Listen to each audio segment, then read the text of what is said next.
Good evening. I'm Dan, I'm Paul.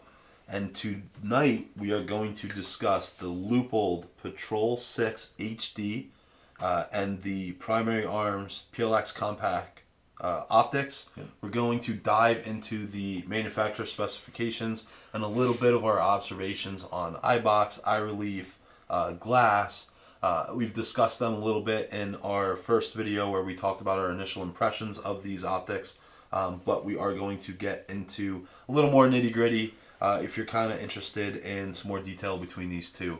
And we do have videos on the other optics as well, which we're going to publish all together. So we're going to have some pictures of the reticles and things like that to follow and incorporate into this video. So let's jump into it right away. Leupold Patrol 6 HD. This is a 1:6x24. Comes in at $1399.99 and a second focal plane. Okay, fire dot duplex. We like this, right? Yeah. We've been pretty impressed with it. 30mm tube, 3.7 to 3.8 inch eye relief. All right, 120.9 field of view at 1x, which is the third highest. If I'm correct. It's one of only 3 in the 120s. And then a 19.2 at max magnification, which is at the higher end, right? Yeah, I believe so. It's pretty good for the footprint. It comes in at just 14.5 ounces. I think I mentioned 14.4 in a previous video, just going off of memory, but 14.5, lightweight, small frame. Scope. Yep, it's our latest scope. Small frame, pretty good specs. So, Paul? All right. So the reticle on this, it's the fire dot, right?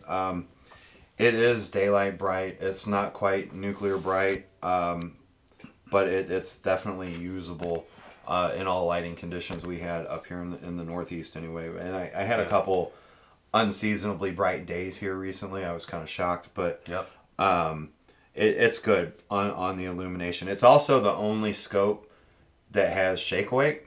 They don't call it that, but everybody knows what I'm talking about when I say it like that.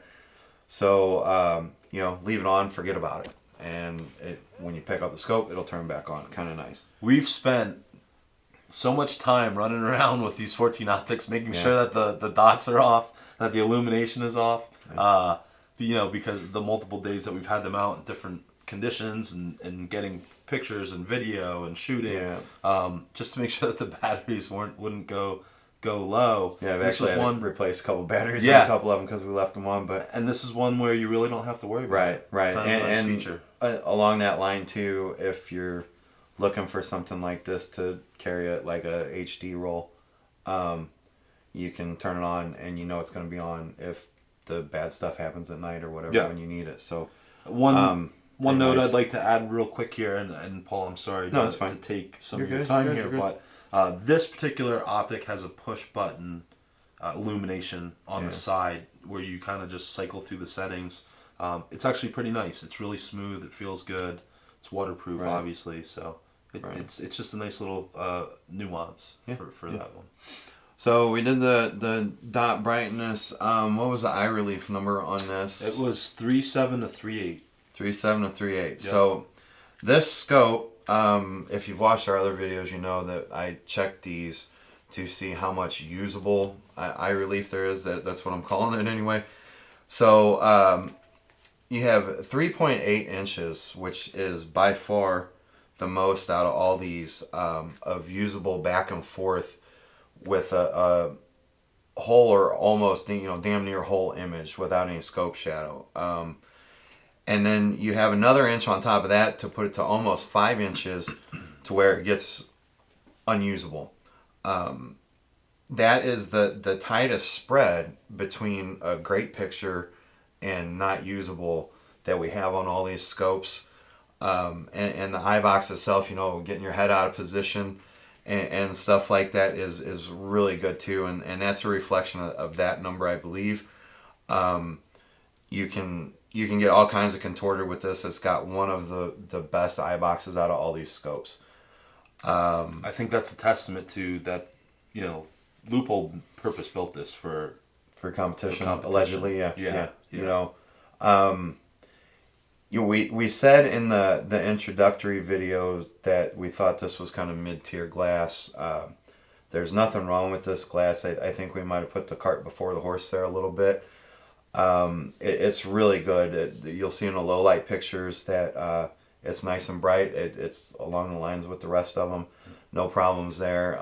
There is a little bit of fish bowling up close, but like we've explained, up close fish bowling doesn't really translate out to any kind of distance, but it is a reflection of how flat the image is coming through the glass. So I think that covers everything on this scope.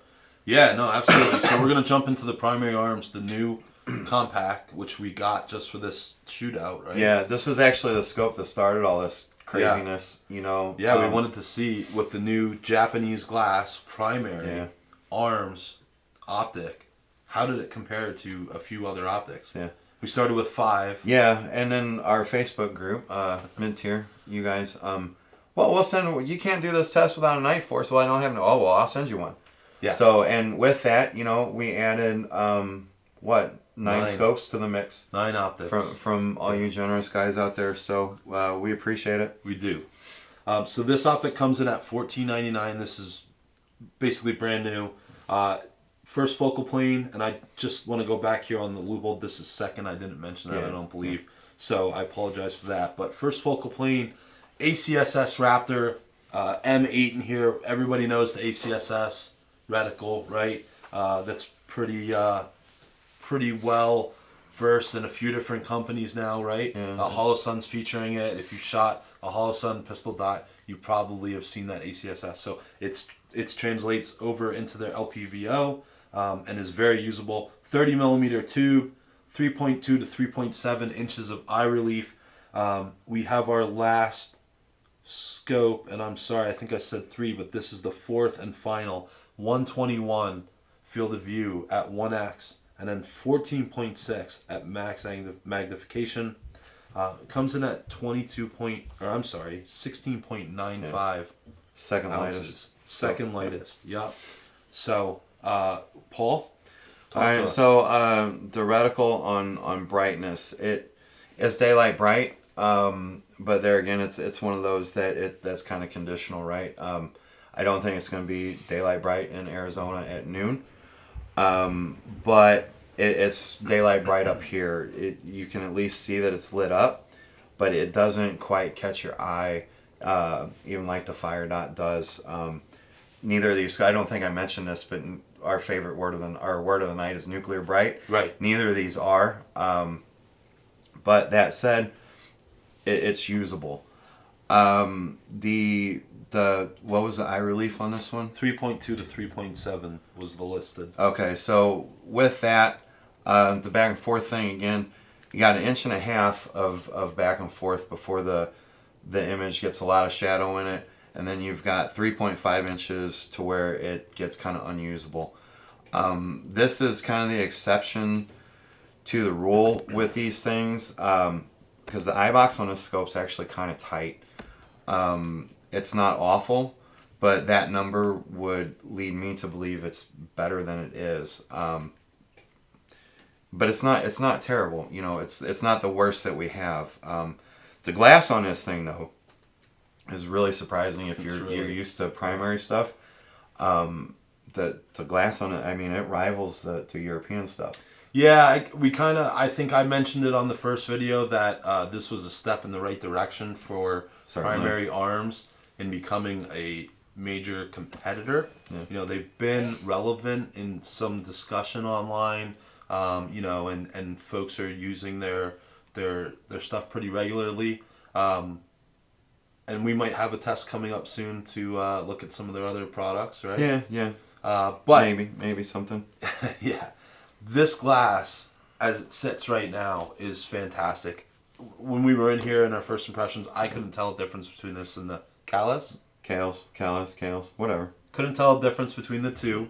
And that was my initial impression. So we were a little excited about both of these, really. You know, they're new to the market. Well, and neither one of them have much info out about them. I mean, there's a couple reviews on a primary that I saw.